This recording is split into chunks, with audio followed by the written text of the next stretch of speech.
এই মুহূর্তে আমরা আছি ময়মনসিংহ সদর হতে 8 কিলোমিটার পশ্চিমে 5 মাইল মাইজবাড়ি 30 নং ওয়ার্ডে। আমরা সরাসরি চলে যাচ্ছি খামারবাড়ি অ্যাগ্রো ফার্মের সম্মানিত খামারি রাকেশ কাউসার ভাইয়ের কাছে। তো এটা হচ্ছে আমাদের খামারবাড়ি অ্যাগ্রো ফার্মের দ্বিতীয় ভিডিও। আশা করছি আপনারা ভিডিওটা দেখবেন।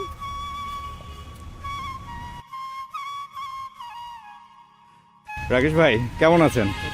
আলহামদুলিল্লাহ ভালো আছেন না ভাই? আপনাকে বিরক্ত করতে আসলাম একটু।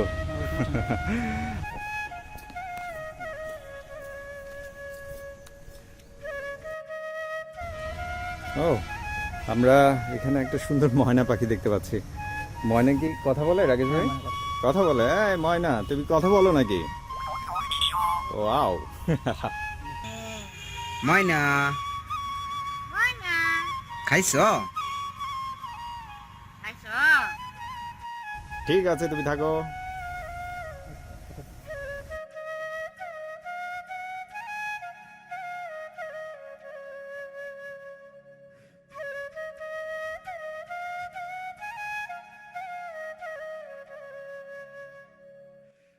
রাকেশ ভাই, আমরা মূলত জানতে চাচ্ছিলাম যে গাভী গরুর, আজকে আমাদের প্রসঙ্গ হচ্ছে গাভী গরু। তো গাভী গরুর পরিচর্যা অর্থাৎ খামার ব্যবস্থাপনা নিয়ে আজকে আমরা কথা বলতে চাচ্ছি। তো রাকেশ ভাই, আপনি কিভাবে পরিচর্যাটা করেন? আপনার কি শেড একটা না? আমার শেড হলো দুইটা। শেড হচ্ছে আপনার দুটা? আচ্ছা আচ্ছা। একটা হলো আপনার রাতে থাকার জন্য আর একটা দিনে খাবার জন্য। খোলামেলা পরিবেশ আর কি, দিনে রাখলে আর কি দেখা যায় যে আপনার রোগ প্রতিরোধ ক্ষমতা ম্যাস্টারিস সব কম হয়। একটা শেড শুকানো থাকে আর একটা শেড বীজ অবস্থা। এটা সারাদিনের মাঝখানে ওই শেডটা শুকাই গেছে, আমি রাত্রে ওইটা ট্রান্সফার করে দিই। মানে হাঁটা চড়া করলো, চলাফেরা করলো, গরুগুলো ছেড়ে দিয়ে আমার আরেক শেডে চলে যায়। আচ্ছা আচ্ছা, তার মানে গরুগুলো সারাদিন থাকে খোলামেলা পরিবেশে, একদম খোলামেলা পরিবেশে। দর্শক আপনারা দেখতে পাচ্ছেন গরু একদম পুরোপুরি খোলামেলা পরিবেশে থাকে। চারপাশে কোনো কিছু নেই, চারপাশে কোনো কিছু নেই, সম্পূর্ণ খোলা। শুধুমাত্র তাপ নিবারণের জন্য উপরে চাল দেয়া আছে, আর চারপাশ একদম খোলা উন্মুক্ত। আচ্ছা রাকেশ ভাই, আপনি তাহলে গরুর মানে প্রথম যেহেতু আপনি বললেন যে রাতে থাকে একটা শেডে, হ্যাঁ, তো আপনি সকাল থেকে আপনি কিভাবে গরুগুলোর যত্ন নিয়ে থাকেন? প্রথম আমি ফার্স্ট শেড থেকে গরুগুলো ছেড়ে দিই, এখানে পানি দেওয়া থাকে আর সাদা পানি দেওয়া থাকে একদম? সাদা পানি দেওয়া থাকে। আচ্ছা আচ্ছা, ঠিক আছে। মনে চাচ্ছে সাদা পানি খাচ্ছে। ওকে। একটা গরু তো কখন পানি খাবে না খাবে এটা তো আমরা জানি না। ঠিক আছে, হ্যাঁ। এই জন্য আর গাভী গরুকে আপনার সর্বক্ষণ পানি দিয়ে রাখতে, পানি দিয়ে রাখতে হবে, একদম পরিষ্কার স্বচ্ছ পানিটা দিয়ে রাখতে হবে। মানে 2 ঘন্টা 3 ঘন্টা পর পর আমরা চেঞ্জ করে দিই। আচ্ছা আচ্ছা, ঠিক আছে, খুবই ভালো। আচ্ছা রাকেশ ভাই, তার এটা প্রথমে হচ্ছে তাহলে সাদা পানি ব্যবস্থাটা 24 ঘন্টা থাকে। তারপর খাবার, এরপরে প্রথম ধাপে কি করে থাকেন? 20 মিনিট, 20 থেকে আধা ঘন্টা, মানে 30 মিনিট এর মাঝখান থেকে গরুগুলো হিটে আসছে কিনা। আচ্ছা, সকালে ফার্স্ট টাইম সেটা আপনারা চেক করেন যে গরুগুলো হিটে আসছে কিনা। আচ্ছা, চেক করার পরে পানি দেওয়া থাকে, হালকা কিছু দানাদার দিই। হালকা কিছু দানাদার দেন? আচ্ছা, দানাদারটা দিয়ে আপনার এই 6:30 থেকে 7টা। আচ্ছা, তারপর গরুগুলো সবগুলো ধোয়াই ফেলেন, পরিষ্কার করে ফেলেন। আচ্ছা, পরে আপনার কাঁচা ঘাস দিই। কাঁচা ঘাস, একদম কাঁচা ঘাস। আচ্ছা, আপনি কোন ঘাসটা খাওয়াচ্ছেন? হাইব্রিড জার্মানটা খাওয়াচ্ছেন?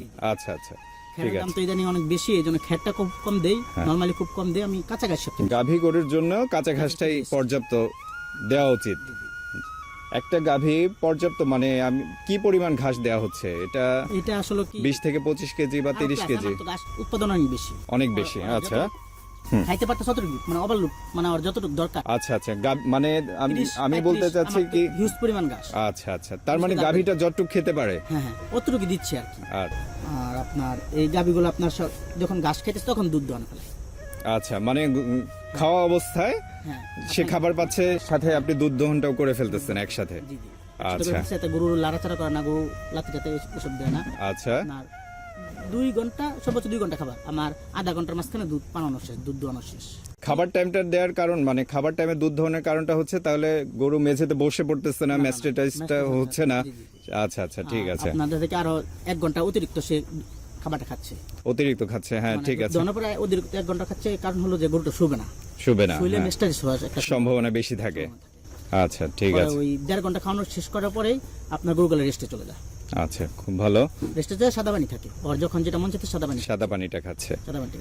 আচ্ছা, ঠিক আছে, এইটা গেল সকালের প্রাথমিক কাজটা। প্রাথমিক কাজটা আপনার এই 10টা পর্যন্ত সে 10 এই 9:30 পর্যন্ত আর কি সে খাবার খাইলো। খাবার খাই সে রেস্টে চলে গেল। পরে আবার 1টার পরে এই 1:30টার থেকে আবার মনে করেন কিছু হালকা দানাদার দিলাম। দানাদার খাওয়ার পরে আপনার আবার দুধ দেওয়া শুরু করলাম। আচ্ছা, এটা হচ্ছে কয়টা নাগাদ হতে পারে? এটা 2টা পর্যন্ত।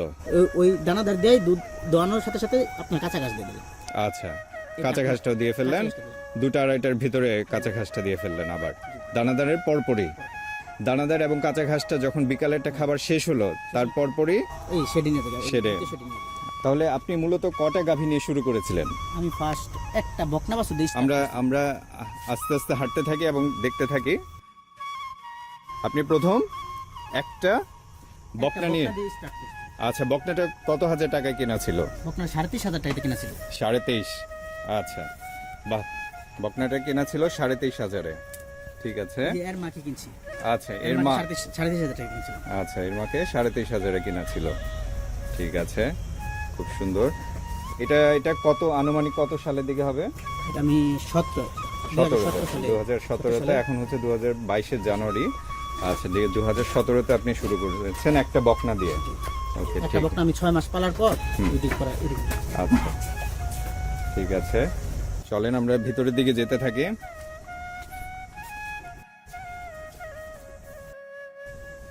তো রাকেশ ভাই, আপনার মূলত হচ্ছে যেহেতু একটা বকনা দিয়ে শুরু করে, এখন হচ্ছে আপনার গাভীর সংখ্যা হচ্ছে টোটাল কতটা?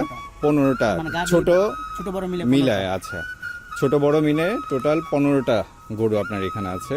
শুরু করেছিলেন 2017 সালে। আচ্ছা, ঠিক আছে, খুব ভালো। আমি লোন পর্যায়ে করছি। আমি একটা বকনা কিনছি, বকনার 6 মাস পালার পর যখন এটা প্রেগন্যান্ট হইছে তখন আমি আরেকটা গাভী ঢুকাইছি। আমার দুধের দামটা খুব ভালো, 70 টাকায় বিক্রি করতাম। ফার্স্টলি 70 টাকায় বিক্রি করতাম। বাহ, এটা তো খুব ভালো, কারণ একজন প্রান্তিক খামারিরা দুধ বিক্রি করতে গেলে খুব ঝামেলায় পড়তে হয়, তাদের ঝামেলা পোহাতে হয়, কারণ খুব দুধের দাম পায় না তারা। 30 টাকা, 35 টাকা, 40 টাকা করে দুধ বিক্রি করতে হয়। সেক্ষেত্রে আপনি 70 টাকা করে পাচ্ছেন। বাহ, এই দুধ বিক্রি করতাম আর আমি লোন, মানে ক্ষুদ্র লোন নিয়ে এই ফান্ড করছি। আমি 1.5 লাখ টাকা লোন তুলছিলাম। 1.5 লাখ টাকা লোন দিয়ে একটা গাভী কিনছি। আচ্ছা, 1.5 লাখ টাকা লোন নিয়ে আপনার ওই বকনা বাছুর যে 3.5 কিনছি ওটা গাভীন ছিল। আচ্ছা, 3 মাসের গাভীন ছিল। 3 মাসের গাভীন ছিল। 3 মাসের গাভীন হয়ে গেছিল তখন আমি একটা কিনছি, গাভী কিনছি 1.5 লাখ টাকা দিয়ে। আচ্ছা, ঠিক আছে। কিছু টাকা ধরা খাইছি, ঠিকই ধরা খাইলেও কি হবে, দুধের দাম তো ভালো ছিল, 70 টাকা দুধ ছিল, এই জন্য বিক্রি করতে পারছি। ওই দুধ বিক্রি করে আমি কিস্তি চালাইছি। আচ্ছা, আচ্ছা, খুব ভালো, কিস্তি চালাইছি, মাসিক কিস্তি। আর একটা হলো যে আগে ঘাস ক্ষেত করছি। ফার্ম করার প্রথম উদ্দেশ্য হলো আপনার ঘাস ক্ষেত থাকতে হবে। গরু পালা উচিত না। বিশেষ করে আপনার গাভীগুলা, দুধের গাভী পালা একদম উচিত না। সে 100% লস খাবে। ঠিক আছে। আর আমি একটা প্রথম ঘাস করছি, ওইগুলো লিজে নিয়ে আমি 3,500 টাকাতে বছরে আপনার 100% আমি লিজে নিতাম, ধান করতেন। আচ্ছা, ঠিক আছে। তারপর আমি 1 কাঠা জমি ঘাস করছি। ঘাস করে ওই আমার একটা বকনা বাছুর যেটা ছিল 3 মাসের গাভীন, ওইটা আর হলো আপনার একটা গাভী 1.5 লাখ টাকা কিনছিলাম কিস্তি দিলে। আচ্ছা, ওইটা দুধ বিক্রি করে আমি কিস্তি দিলাম। আর গরুর আমি খের কম দিয়ে গাছের সাপোর্টটা সবচেয়ে বেশি দিতাম। আচ্ছা, ঘাসের সাপোর্টটা বেশি দিতাম। আচ্ছা, দর্শকবৃন্দ, এই যে আমরা দেখতে পাচ্ছি রাকেশ ভাইয়ের ঘাসের জমি, অর্থাৎ ঘাস উনি যেখান থেকে খাওয়াচ্ছেন গরুদের, প্রায় 100% মতো জায়গা। এই যে অনেক জায়গায় কাটা হয়েছে, আমি পুরোটা দেখাতে পারছি না। ঠিক আছে, শীতকাল যেহেতু একটু কম, তারপরেও এখানে দেখা যাচ্ছে যে জার্মান ঘাসটার ফলন অনেক বেশি। ঠিক আছে, 100% জায়গার উপর আপনি ঘাস চাষ করেছেন। এখন আর আমি ধান ক্ষেত করি না, তো এখন ঘাস আমার আপাতত মনে করেন আপনার 15টা গাভী আমি ঘাস খের কিনছি অনলি 20,000 টাকা। 20,000 টাকা খের আমার 1 বছর চলবে। 1 বছর চলবে, অর্থাৎ আপনি মানে লাভটা আমার এই জায়গা। লাভ আমি দুধ এখন বর্তমানে 75 টাকা বিক্রি করতেছি। মাশাআল্লাহ, ঠিক আছে। হ্যাঁ, এখন শুধু ঘাস দিচ্ছি আর 20,000 টাকার খের আমার 1 বছর চলে যাচ্ছে। মানে অন্য ফার্মে দেখা যায় কি আপনার খের কিনতে হবে 15টা গাভীর জন্য মিনিমাম 5 লাখ টাকা খের লাগবে। হ্যাঁ, ঠিক আছে। আমার এই জায়গায় 23,500 টাকা আমি খেত নিছি, মানে যাতে কি 5 লাখ টাকা খেলে আমি 23,500 টাকা আমি এটা পাচ্ছি, এই সাপোর্টটা পাচ্ছেন। ঠিক আছে। আর আমরা যদি খড়ের ব্যাপারটা আসি, খড়ে তো একদম পুষ্টিগুণ সমৃদ্ধ না, একদম মোটেও না। শুধু আপনার খড়টা শুধু যে পেট ভরানোর ব্যাপারটা যদি আসে, আচ্ছা, গাছ থাকলে হিডে আসবে ভালো, আচ্ছা, প্রজনন ক্ষমতা ভালো থাকবে, কনসেপ্ট ভালো থাকবে। ঠিক আছে, এটা খুব ভালো বলেছেন। আচ্ছা রাকেশ ভাই, একজন প্রান্তিক খামারির, হ্যাঁ একজন প্রান্তিক পর্যায়ের খামারির, মূলত আপনি যেহেতু একটা বকনা নিয়ে শুরু করেছিলেন, বর্তমানে আপনি একজন সফল খামারি, ঠিক আছে। তো সেই ক্ষেত্রে একজন প্রান্তিক পর্যায়ের কৃষক বা একজন খামারি, ক্ষুদ্র খামারি যাকে বলি আমরা, সে যদি শুরু করতে চায় তাহলে কিভাবে শুরু করা উচিত? একসাথে কি 5টা গাভী নিয়ে ফেলা উচিত, নাকি একটা বা ছোট একটা বকনা দিয়ে শুরু করা উচিত? কিভাবে করলে ভালো হয়? সিস্টেম হলো সে যদি একটা গাভী কিনতে চায়, একটা গাভী কিনবে, আচ্ছা একটা গাভীর সাথে প্লাস বকনা বাছুর, মানে গাভীটা অবশ্যই বাছুরটা যে কিনে নিয়ে আসবে অবশ্যই বকনা বাছুর হতে হবে। আচ্ছা। তাহলে আপনার মায়ের সাথে সাথে বাছুরটা যাতে কি 1 বছর গেলে, 1 বছর বা 14 মাস গেলে সে বাছুরটা হিটে আসবে, হিটে চলে তাহলে আসবে। কি আপনার হয়ে গেল, জাতটা হয়ে গেল। আচ্ছা আচ্ছা, ঠিক সার আছে। কিনালে সারটা তো আপনি বিক্রি করে দিলে আপনি জাতটা পাচ্ছেন না, জাতটা আর কেউ পাচ্ছি না, কোনো- আমাদের ফার্ম বাড়বে না, ঠিক আছে। কখনোই কেউ ভালো জিনিস বিক্রি করে না। আচ্ছা, অর্থাৎ আপনি বলতে যাচ্ছেন যে গাভী থেকে যে বাচ্চাটা হবে এটা হ্যাঁ, এটা প্রজনন করে বা বংশ বিস্তার করে আমরা জাত উন্নয়ন করতে হবে, সেটা বলতে যাচ্ছেন। কি না কখনো জাত উন্নয়ন করা যাবে না, কারণ একজন খামারি, যারা একজন বড় খামারি, কখনোই তার ফার্মের বড় মানে ভালো মানের গাভীটা বা বাচ্চাটা বিক্রি করবে না, তাই না? আচ্ছা, মূল ব্যাপারটা হচ্ছে এটা, ঠিক আছে। তাহলে বীজ আর বীজ দেখতে হবে, আপনি কোন বীজের- বীজ দিচ্ছেন, ঠিক আছে। আপনার সরকারি বীজ যে সবগুলাই ভালো তা না, ঠিক আছে। কিছু কিছু বেস্ট কোয়ালিটি আছে, কিছু কিছু নাম্বার আছে এগুলো খুব বেস্ট কোয়ালিটি, এগুলো রেজাল্ট ভালো। যেমন 75 আছে আপনার 204, 202 প্রবেন বল, আচ্ছা 75%। আর 100% আছে কিছু আপনার 629, 630, 633, 612, 616, আচ্ছা, কিছু আইডিয়া আছে 600 সিরিয়ালের। আচ্ছা, এই বীজগুলো ভালো, খুব ভালো। সরকারি বীজগুলো। আর 75 অনেক বীজ ভালো আছে, ঠিকই আপনার যেগুলো গাভী আপনার 15 লিটার উপরে দুধ দিচ্ছে, আচ্ছা এগুলোরই আপনার 100% বীজ দেওয়া যাবে না, তাহলে আচ্ছা, আপনার হবে না, দুধের রেজাল্ট বাংলাদেশের ওয়াইদের সাথে ওই 100% খাপ খাবে না, মিলবে না। আচ্ছা মিলবে না। আমাদের 50 থেকে 62 বেস্ট, আচ্ছা ঠিক আছে, ওয়াইদের গরুগুলো আপনার রোগ প্রতিরোধ ক্ষমতা খুব ভালো, খুব ভালো থাকে। দুধের আচ্ছা প্রোডাকশন মোটামুটি ভালো থাকে। আচ্ছা, আপনি যদি ব্লাড পার্সেন্ট বাড়াই দিলেন, ঠিক আপনার ব্লাড পার্সেন্ট বাড়াই দিলে আপনার ওয়াইদের সাথে মিলবে না, দুধ আসবে না। আপনার 100% বাচ্চা হলেই যে আপনার এই 30 লিটার দুধ দেবে এটা না, আপনার 50% আপনার 30 লিটার দুধ দেওয়ার মতো অ্যাবিলিটি থাকে। বাহ। আচ্ছা রাকেশ ভাই, আপনার এখানে গরুগুলো দেখতে পাচ্ছি হাই পার্সেন্টেজের গরু, গাভী। তো সেক্ষেত্রে আপনার দুধ কত লিটার করে পাচ্ছেন আপনার খামার থেকে? আমার এভারেজ 20 লিটার, এভারেজ পার গরুতে 20 20 লিটার করে 20 আসতেছে আমার গাভী নেই। গাভী নেয়। বাহ, খুব সুন্দর। টোটালটা যদি আমি ধরি তাহলে পার ডে কতটা মানে কত লিটার দুধ পাচ্ছেন আপনি? এখন আমি 150 লিটার এভারেজে দুধ পাচ্ছি। 150 লিটার চলে আমার আসছে। ড্রাই আছে তো, এখন কিছু আচ্ছা। ড্রাই আছে, কিছু গাভিন আছে, আচ্ছা, কিছু আচ্ছা। দুধ দিচ্ছে। আচ্ছা ঠিক আছে, তাহলে প্রায় 150 লিটার দুধ পাচ্ছেন এবং 75 টাকা করে। জি, জি। বাহ, মাশাআল্লাহ, খুব ভালো। 75 বিক্রি করে এটা কারণ আছে, আপনার আগে দুধ যখন দুধ উৎপাদন বাইরে গেল তখন আমার দুধের দাম 50 টাকা করে দিতে হতো, আচ্ছা। 50 টা 45 টাকা মন্ডার করে দিতাম, মুক্তাসে মন্ডার করে আচ্ছা। আপনার 45-50 টাকা করে দিত। ওকে, পরে চিন্তা ভাবনা করলাম যে এভাবে তো বিক্রি করলে আমার লস। লস, হ্যাঁ আগে ঠিক। উৎপাদন কম ছিল, দুধের দাম বেশি ছিল, এখন উৎপাদন বেশি হয়ে গেছে, দুধের দাম তো কমে গেছে। আমার গরুর গাভীর খাবার তো ওইটাই কমে না। তারপর আমি জ্বালা স্কুলে একটা দোকান দিচ্ছি। আচ্ছা, ময়মনসিংহ জেলা স্কুলের এই পাশে একটা দোকান দিয়েছেন। ওকে, সমস্তটা আমি লোন করে করছি, মানে ক্ষুদ্র লোন নিয়ে এসব দ্বারা করছি। আচ্ছা আপনার ঠিক জেলা আছে। স্কুলে একটা দোকান দিচ্ছি, হুম, আপনার ওই জায়গায় আপনার 200-250 লিটার দুধ যায় পার ডে, পার ডে। বাহ 200-250 লিটার দুধ। যে অন্য খামারের দুধ আছে তারা ওই জায়গায় দেয়। বাহ, একসাথে মিলে আমরা কয়েকজন মিলে করছি দোকানটা। আচ্ছা ঠিক আছে, ঠিক আছে। জনে মিলে আমরা দোকানটা করছি, 3 জনের আছে ফার্ম আছে, এই দুধটা আমরা ওই জায়গায় দিই। আচ্ছা ঠিক আছে। আচ্ছা, বাহ, এটা খুবই ভালো গো। 75 টাকা বিক্রি করতেছি, আপনার দামও অনেক মোটামুটি হাই, ভালো। আর দুধের কোয়ালিটিও আলহামদুলিল্লাহ। আর আমরা বিশেষ করে আমরা নিজেরা খাবার তৈরি করি। বাহ, এটাই জানতে চাচ্ছিলাম। অন্য কোম্পানির খাবার খাওয়াইছি, আচ্ছা। হিট কনসিভ করে না, ঠিক আছে, অনেক সমস্যা। এই জন্য আমরা এলাকায় এক ইউনিয়নের মাঝখানে 30 জন খামারি মিলে একসাথে মিলে আমরা যতভাবে একটা খাবারের করছি, খাবার বানাই। আমাদের দ্বারা কি যে আপনার সপ্তাহে 2 টন 3 টন খাবার লাগে, সপ্তাহে 3 টন খাবার লাগে। আমরা কি করি 3 টন খাবার বানাই না, যার যতটুকু লাগতেছে অতটুকু আচ্ছা, ভাগাভাগি নিজেদের ভিতর ডিস্ট্রিবিউশন করে দিচ্ছেন। হ্যাঁ, কষ্ট খরচ কমতেছে এবং জি। মালটা পাইকারি দিতে পাচ্ছি। বাহ, ঠিক আছে, এটা খুব ভালো, খুব ভালো। যেহেতু নিজেদের বানানো খাবারটা খাওয়াচ্ছেন, সেক্ষেত্রে আপনাদের খাবার কস্টটা অনেক কমে আসতেছে। হ্যাঁ, খাবার কস্টটাও কমে আসতেছে। ওদিক থেকে আপনার দুধের ব্যাপারটাতে আসি যদি, তাহলে আপনার দুধটাও ভালো দামে বিক্রি করতে পারছেন এবং কোয়ালিটি সমৃদ্ধ।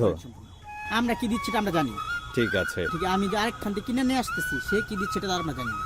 ঠিক আছে। তো রাকেশ ভাই, এবারে প্রসঙ্গ হচ্ছে যে একজন খামারির আমি যখন প্রশ্নটা করেছিলাম যে একজন খামারির তাহলে একটা গাভী নিয়ে শুরু করতে বলছেন আপনি, যেটা প্রাথমিক পর্যায়ে প্রথম সে ধাপে পারে কিনা সেটা সেটা, জানতে হবে। হ্যাঁ। সে দুধ দহন শিখতে হবে, হ্যাঁ। গরু কি হচ্ছে, রোগ প্রতিরোধ ক্ষমতা কি হচ্ছে সেটা জানতে হবে। ঠিক আছে, গরু জ্বর থাকতেছে আমি জানি না, এখন যদি আমি 5টা নিয়ে স্টার্ট করি, যদি জ্বর হয়ে যায় তো আমার যাতে আমি এটা ব্যালেন্স করতে পারবো না। একটা আগে চিকিৎসাটা সে নিজে পারি, কত নিজে শিখতে হবে। হ্যাঁ, শিখে সেরে পরে আমি 5টা লোক নিতে পারবো, 5টা 10টা। এখন যদি আমাকে 100 গাভী দেয় আমি 100 গাভী পালার মতো কিন্তু আমার অ্যাবিলিটি হয়ে গেছে। আচ্ছা আচ্ছা, আর আমি গরু ঠিক দেখলে আছে, এখন বুঝতে পারবো যে কোন গরুর কি হয়েছে। ঠিক আছে। ঠিক আছে, জ্বর মাপতে হবে গরু, জ্বর মাপার ব্যাপারটা আসছেন, ঠিক আছে। গরু মানে আপনার টেম্পারেচারটা কেমন অবস্থাটা আছে, হ্যাঁ, দেখতে হবে। এই সেটা দেখতে হবে। গরু সকালে একবার আপনি বললেন যে সকালে গরু হিটে আসছে কিনা চেক হ্যাঁ। করেন আপনি, সকালে প্রথম ধাপে আপনি এটা চেক করেন, তার মানে নিশ্চয়ই আপনি রাতেও চেক করেন এটা। হ্যাঁ অবশ্যই, হ্যাঁ, মানে দুই বেলা 20 মিনিট 20 মিনিট 40 মিনিট সময় দুই বেলা খালি চেক যে গুলো হিটে আসলো কিনা, লক্ষণ কোনো। আবার আচ্ছা, ওই সময় রাত্রে আসতেছে। ঠিক আছে, আর ঠিক এগুলো আছে, maximum silent hit, right. Silent hit এগুলো আপনার দেখে নিতে হবে, অবজারভেশন করবে, বেমার কোনো কিছু না, একদম নরমালি থাকবে। আচ্ছা আর আচ্ছা কিছু আছে স্যাম্পল আছে, চাই থাকবে, গরু খাবে কম, এরকম আচ্ছা কিছু একটা আছে। আচ্ছা। একজন খামারি যদি সঠিক সময় না বুঝে যে গরুটা একদিন কখন হিট আসলো সেটা যদি না বুঝে, তাহলে কিন্তু মানে অর্থাৎ বছরে যদি একটা বাচ্চা না পায়, বেশিরভাগ সময় একটা বছরে একটা বাচ্চা আসে না, তারপরেও যদি 1.5 বছর হিসাব করি।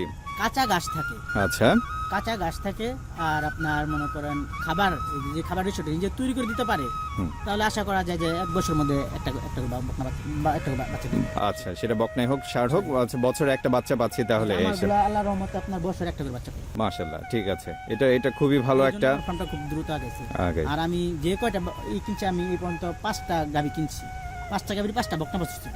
বাহ। আমার প্লাস পয়েন্ট হলো এটাই যে মনে করেন আপনার 70 টাকা দুধ বিক্রি করছি, আর আপনার 5টা বকনা বাচ্চা 5টা মা হয়ে গেছে।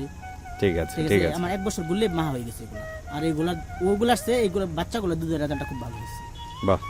আপনি যে গাভীগুলোর বীজগুলোর কথা বললেন, সিরিয়ালের নাম্বার, সরকারি বীজের সরকারি সিরিয়ালগুলো বললেন, ঠিক আছে। এর পাশাপাশি সরকারি বাদে বেসরকারি কোনো বীজের সম্বন্ধে কি আপনি কিছু বলবেন?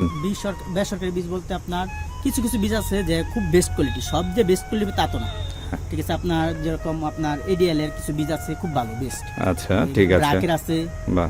কিছু কিছু তালিকা আছে, আপনার তালিকাটা সংগ্রহ করে রাখতে হবে যে এই বীজগুলো আপনি যে এই কোম্পানিতে বীজ দিবেন তাদের এই নাম্বারটি বলে রাখবেন যে আমার এই বীজ হলে আমি দিব।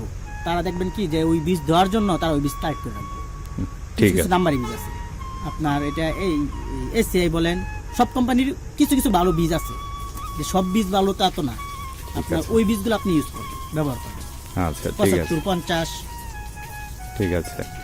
তাহলে আপনি বলতে যাচ্ছেন সরকারি বীজের পাশাপাশি বেশ কিছু বেসরকারি বীজও আমাদের দেশের প্রেক্ষাপটে আছে, আমাদের দেশে আছে, তো সেই বুলের বীজগুলোও কারেকশন করতে পারি আমরা। ঠিক আছে, ধন্যবাদ। তো এটা অবশ্যই আপনাদের এআই কর্মী বা আমাদের ভেটেরিনারির যে সমস্ত ডাক্তাররা আছেন তাদের সাথে পরামর্শ করে দেওয়া উচিত, তাই তো? জি জি। ওকে রাকেশ ভাই, আচ্ছা, আমরা পিছনে আপনার একটা কালো বকনা দেখতে পাচ্ছি, এটা এটা এটা কিসের, মানে এটা কি সরকারি না? এটা সরকারি, আপনার 612 সিরিয়াল। 612 সিরিয়াল। এর মায় দুধ দিত আপনার 8 লিটার। আচ্ছা, 8 লিটার সারাদিনে 12 লিটার দুধ হতো। আচ্ছা, এর মা তো আপনার পার্সেন্টটা কম ছিল, আপনার ব্লাড পার্সেন্ট বাড়ানোর জন্য আমি 612 ইউজ করছি। ওকে, 612 আলহামদুলিল্লাহ এটা মোটামুটি ভালো হবে, 20 লিটার প্লাস হবে আশা করা যায়। 20 লিটার প্লাস হবে আশা করা যাচ্ছে। আচ্ছা, ইনশাআল্লাহ। আমরা 629, পরেরটা হচ্ছে 629 100% এর মা আপনার শাহিওয়াল প্লাস ফিজিয়ান ক্রস ছিল, ডাক্তার তো ভালো ছিল। আপনার এটাও 10-12 লিটার দুধ দিত সারাদিনে, এটা আশা করা যায় 20 লিটার প্লাস হবে ইনশাআল্লাহ। আচ্ছা, ঠিক আছে। আপনার এই যে পিছনের বকনা বাচ্চাগুলো দেখতে পাচ্ছি যে এটার আমি শিং দেখতে পাচ্ছি না, এটার কারণটা কি? এটা কি জন্মগতভাবেই কি এরকম ছিল না অন্য কোনো প্রক্রিয়াতে আপনারা এটা করেছেন? এটা ডিফন্ডিং করা। আচ্ছা, আমি সেটাই জানতে যাচ্ছিলাম।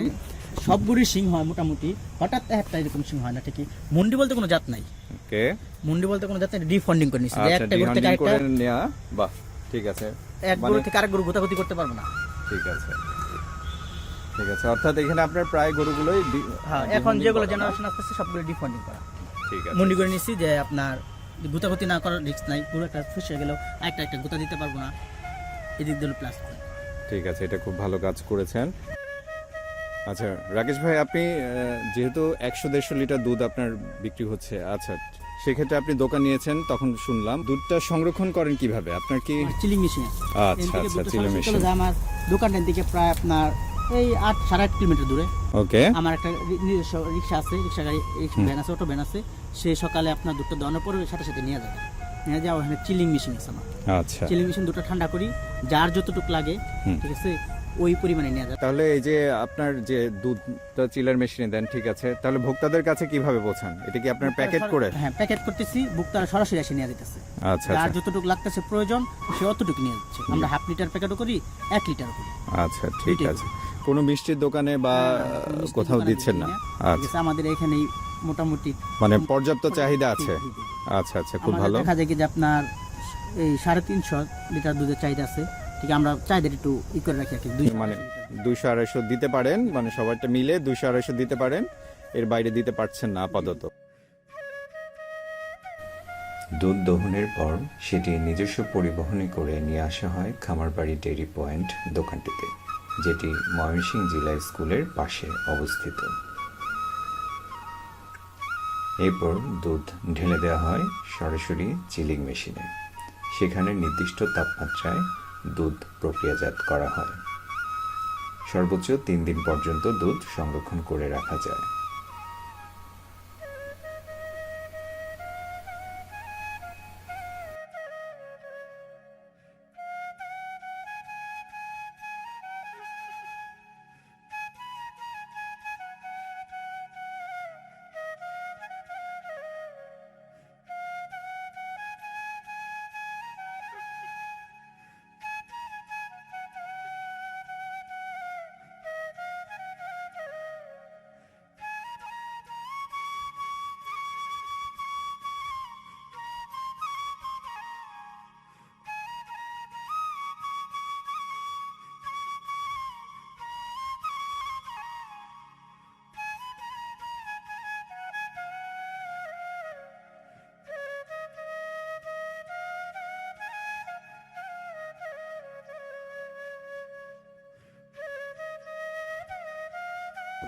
আচ্ছা, প্রজেক্ট কি আপনি আরো বাড়াবেন আগামীতে? হ্যাঁ, সামনে আমি প্রজেক্টটা দেখা যায় কি আমি এটা নদীর পাড়ে প্রজেক্ট নিয়ে যাবো। আচ্ছা, সেটা ছাড়া থাকবে। ছাড়া থাকবে। বাহ, এটা খুব ভালো একটা মানে already সিদ্ধান্ত। জায়গা নিচ্ছি আমি, সামনে আপনাকে দেখাতে পারবো কিছুদিন পরেই। ঠিক আপনার আছে। গুগল ছাড়া থাকবো, মানে ছাড়া থাকবে যারা পুরোপুরি। মন চাচ্ছে এই জন্য ডিফান্ডিং করা। আচ্ছা ঠিক আছে, এই জন্য আপনি ডিহান্ডিং করে রেখেছেন যাতে গোতাগুতি বা ধাক্কাধাক্কি না করতে পারে গরু বা আহত না হয় সেক্ষেত্রে। আচ্ছা, এটা খুবই ভালো, খুবই ভালো। ঠিক আছে রাকেশ ভাই, তো ভিডিও আসলে আমাদের অনেক লম্বা হয়ে যাচ্ছে, আমরা আর বেশি না বাড়াই। আমরা না বাড়িয়ে আপনার যেখানে বাছুরগুলো রাখা আছে, হ্যাঁ, সেই শেডটা একটু দেখবো, বা গরু রাতে যেখানে থাকে সেই ঘরটা দেখবো। এখান থেকে আমরা বিদায় নিয়ে নেই, এবং মাঝে মাঝে আপনার এখানে আসবো, যে আমাদের অনেক কিছু জানা লাগতে পারে যেটা আমরা জানি না। হ্যাঁ, আমাদের প্রান্তিক খামারিদের যেটা উপকার হবে সেই তথ্যগুলো আপনার কাছ থেকে যতটুকু পারি আমরা জানতে চেষ্টা করব। আশা করি সাহায্য করবেন আমাদের। ঠিক আছে রাকেশ ভাই, তাহলে আমরা চলে যাই ওই পরবর্তী শেডে।